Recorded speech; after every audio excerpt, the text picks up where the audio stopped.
Are you racist? There's no easy way to answer this question.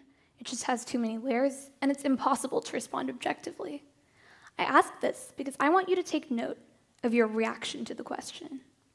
Chances are you're feeling a sense of unease that wasn't there before. The reason for this tension is simple. We don't know how to talk about race and racism. I sound like a broken record because we've all heard this before. You can't solve a problem by ignoring it. We need to talk about racism. Well, if a house was on fire, we could stand around and we could talk and talk about how to rebuild the house. Or we could spend that time putting the fire out before it spreads. We don't talk about racism until we absolutely have to, when that house is burned down to the last brick. The problem isn't how to talk about racism. The real question is when. It's important to remember that discrimination based on race isn't a new idea.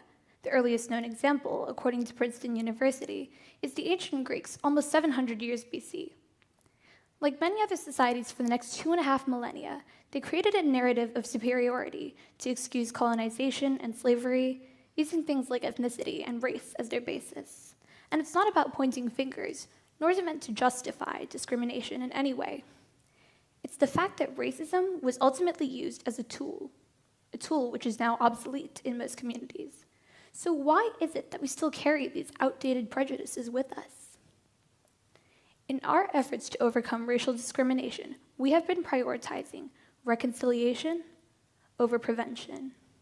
Basically, instead of finding ways to prevent problems from occurring in the first place, we only respond once the damage is already done. Using the house analogy, it's like waiting to rebuild the house when you could just put the fire out. Because the house won't stop burning until you extinguish the flames, and likewise, racism will never end unless we address the problem at its roots. Nowadays, we've begun to make efforts to educate children on racism-related issues.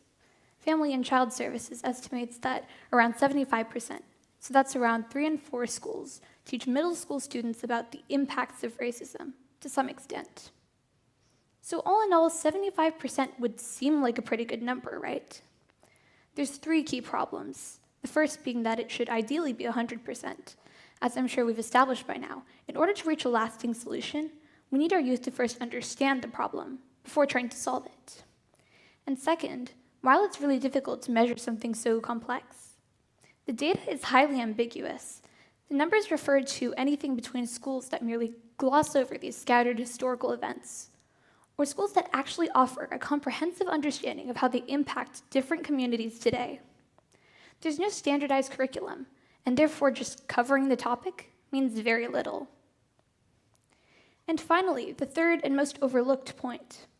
The study is centered around middle school students, so kids aged between 11 and 14.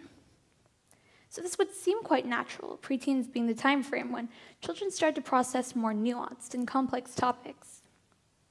However, this operates on an assumption, the assumption that children up to this age do not interpret race or associate it with any ideas or biases at all.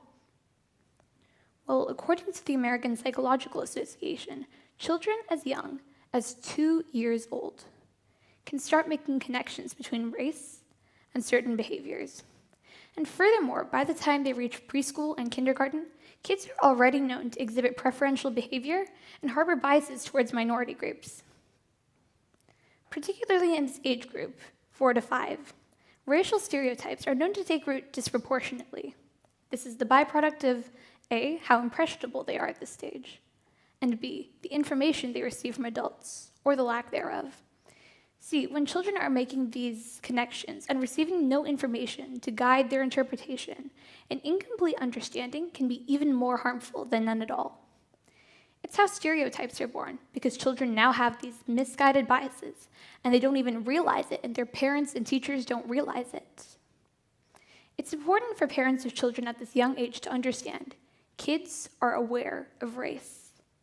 And whether they can express it or not, and whether they even realize it or not, they have been exposed to racist ideology or stereotypes at some point.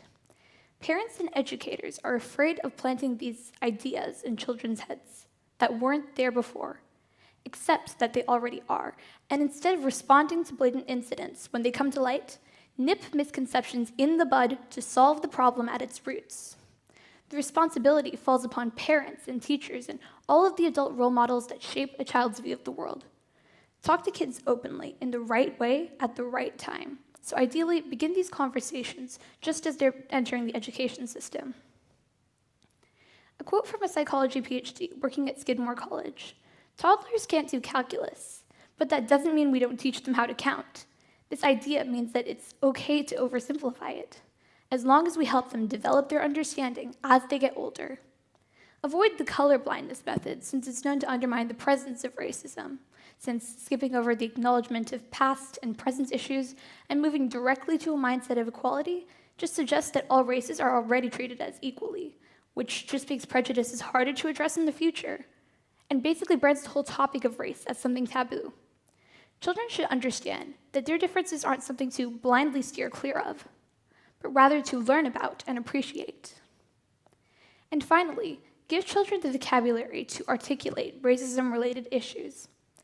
Nowadays, kids can't always determine if they're experiencing or witnessing discriminatory actions. Discussions can help them not only identify it, but help them get accustomed to the language surrounding it so they may properly express it and limit the risk of unknowingly misusing offensive language. With the best of intentions, while meaning to prevent our youth from adopting prejudices, avoiding racism as a topic just increases their lack of understanding, allowing these very ideas to live on between generations.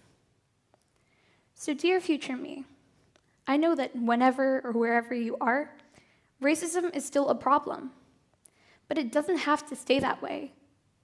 So keep questioning the norms of the past and keep fighting the obstacles at present. And by eradicating the stigma around teaching kids just beginning their education to recognize and confront discrimination, we can work towards an anti-racist future. Thank you.